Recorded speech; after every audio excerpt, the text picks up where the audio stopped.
चलिए स्टूडेंट, हम लोग इस क्वेश्चन नंबर 4 को सॉल्व करते हैं। देखिए क्वेश्चन नंबर 4 में क्या कहा जा रहा है, आप लोग क्वेश्चन को पढ़िए। चंद्रमा का व्यास पृथ्वी के व्यास का लगभग 1/4 है। चंद्रमा का आयतन पृथ्वी के आयतन की कौन सी भिन्न है? तो स्टूडेंट समझिए, ए हमारी पृथ्वी कुछ इस तरीके से है और ए हमारा चंद्रमा है। तो इसमें कहा जा रहा है जो पृथ्वी का व्यास है, अब हम मान ले रहे हैं हमारे जो पृथ्वी है, पृथ्वी का व्यास कितना है? एक्स मात्रक है। एक्स मात्रक पृथ्वी का हमने मान लिया व्यास है। और जो चंद्रमा है पृथ्वी के व्यास का 1/4 है। पृथ्वी के व्यास का 1/4, 1/4 है किसके व्यास का? पृथ्वी के व्यास का। पृथ्वी का व्यास कितना? एक्स है। तो एक्स का 1/4 यानी कि x/4 हो जाएगा। ठीक है, पृथ्वी का व्यास अगर हम एक्स मात्रक ले रहे हैं तो चंद्रमा पृथ्वी के व्यास का 1/4 है यानी कि x/4 है। तो यहाँ पर हम मान लेते हैं, लिखिए, अब आप लोग समझ गए होंगे। चलिए अब हम लोग मान लेते हैं, माना पृथ्वी का व्यास,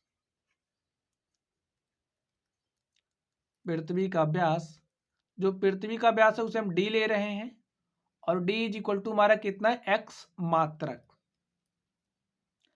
अब पृथ्वी का व्यास हमने निकाला तो पृथ्वी की त्रिज्या क्या हो जाएगी? पृथ्वी की त्रिज्या को हम कैपिटल R ले रहे हैं और त्रिज्या हमारी व्यास की आधी होती है, तो यहाँ पर d/2 हो जाएगा और जो पृथ्वी की त्रिज्या है वो R is equal to x/2 मात्रक आ जाएगी। चलिए अब प्रश्नानुसार हमसे क्या कहा जा रहा है, देखिए जो चंद्रमा का व्यास है वो पृथ्वी के व्यास का 1/4 है, तो यहां से चंद्रमा का व्यास कितना हो जाएगा? चंद्रमा का व्यास पृथ्वी के व्यास का 1/4, इसको हम स्मॉल डी मान रहे हैं। पृथ्वी का व्यास x है तो x का 1/4 कितना हो जाएगा? x/4 मात्रक। ए हमारा व्यास आ गया है चंद्रमा का, तो चंद्रमा की त्रिज्या क्या हो जाएगी? लिखिए, चंद्रमा की त्रिज्या, और स्टूडेंट चंद्रमा की त्रिज्या को हम स्मॉल r ले रहे हैं, व्यास की आधी, तो व्यास x/4 है, इसका आधा कर दीजिए तो हमारे पास कितना हो जाएगा? A4 नीचे आएगा तो x/8 मात्रक। ए हमारी क्या हो गई? त्रिज्या आ गई चंद्रमा की, तो चंद्रमा की त्रिज्या x/8 मात्रक आ गई। आगे देखिए क्या कहा जा रहा है, चंद्रमा का आयतन पृथ्वी के आयतन की कौन सी भिन्न है? चंद्रमा का आयतन पृथ्वी के आयतन का, तो आयतन निकालना पड़ेगा। लिखिए चंद्रमा का आयतन बटे में पृथ्वी का आयतन,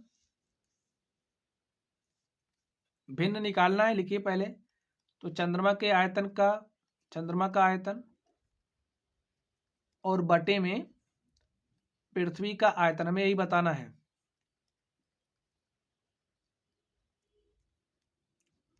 तो स्टूडेंट आप लोग बताइए चंद्रमा कैसा होगा? गोलाकार है, पृथ्वी कैसी? एकदम गोलाकार है, गोला है।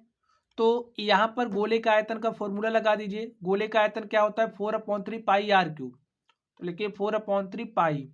हम लोग चंद्रमा के लिए लिख रहे हैं, चंद्रमा की त्रिज्या हमने क्या मानी? स्मॉल r, तो यहाँ पर स्मॉल r³ हो जाएगा। यहाँ पर देखिए पृथ्वी का आयतन क्या होगा? 4/3 पाई r³, और पृथ्वी की जो त्रिज्या है उसको हमने क्या लिया? कैपिटल R लिया, तो यहाँ पर कैपिटल R का क्यूब। देखिए 4/3 पाई कैंसिल हो जाएगा और हमारे पास बचा क्या? ए भी कैंसिल हो गया, हमारे पास बचा क्या? स्मॉल r³ अपॉन में capital R³।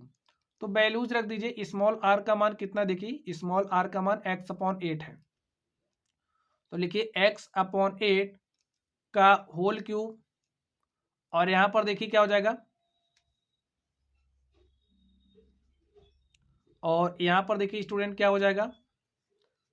Capital R³। Capital R का मान कितना है? देखिए x/2, तो यहां से हो जाएगा x/2 का होल क्यूब। स्टूडेंट अब आप लोग इसको सॉल्व कर लीजिए, इसको सॉल्व करिए। देखिए क्या हो जाएगा, x/8 का होल क्यूब है तो यहाँ से हो जाएगा एक्स क्यूब अपॉन में 8 का क्यूब करेंगे तो 8 इंटू में 8 और क्या हो जाएगा इंटू में 8 अपॉन में देखिए क्या हो जाएगा यहाँ से एक्स क्यूब अपॉन में देखिए क्या हो जाएगा 2 इंटू में 2 इंटू में 2। तो इसको आगे लिख लेते हैं हम लोग। देखिए यहाँ पर ए वाला नीचे चला आएगा और ए हमारा ऊपर चला जाएगा, कुछ इस तरीके से होगा।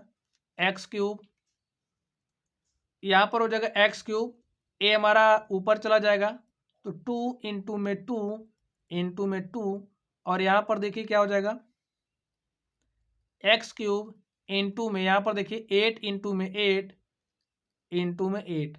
अब आप लोग यहाँ पर ध्यान से देखिए ए जो एक्स क्यूब है इस एक्स क्यूब से कैंसिल हो जाएगा, 2 दूनी 4 दूनी 8 यानी कि ए पूरा एक 8 से कैंसिल हो जाएगा और हमारे पास देखिए क्या बच रहा है। तो देखिए हमारे पास क्या बच रहा है, यहाँ पर बचेगा हमारे पास, चलिए हम लोग यहाँ पर लिख देते हैं, ऊपर बच रहा है 1। देखिए यहाँ पर सब कैंसिल हो गया, ऊपर 1 बच रहा है और नीचे क्या 8 इंटू में 8 बच रहा है और 1 अपॉन 8 को 8 से मल्टीप्लाई करेंगे हो जाएगा 64, हो जाएगा 64। तो यही हमारा क्या आ गया, यही भिन्न आ गई। चंद्रमा का आयतन पृथ्वी के आयतन, देखिए यहाँ पर क्या क्वेश्चन पूछा गया, चंद्रमा का आयतन पृथ्वी के आयतन की कौन सी भिन्न है, तो 1/64 भिन्न है। लिख दीजिए चंद्रमा का आयतन पृथ्वी के आयतन की, पृथ्वी के आयतन की 1/64 भिन्न है। तो देखिए स्टूडेंट इस तरीके से हमने इस प्रश्न को सॉल्व किया। तो चलिए गाइज आप लोग पढ़ते रहिए। अगर आप लोगों को कोई भी डाउट हो तो आप लोग कमेंट बॉक्स में कमेंट करना। वीडियो पसंद आए तो वीडियो को लाइक कीजिएगा, चैनल पर नए हो तो चैनल को सब्सक्राइब कीजिएगा। तो चलिए स्टूडेंट आप लोग पढ़ते रहिए। Thank you.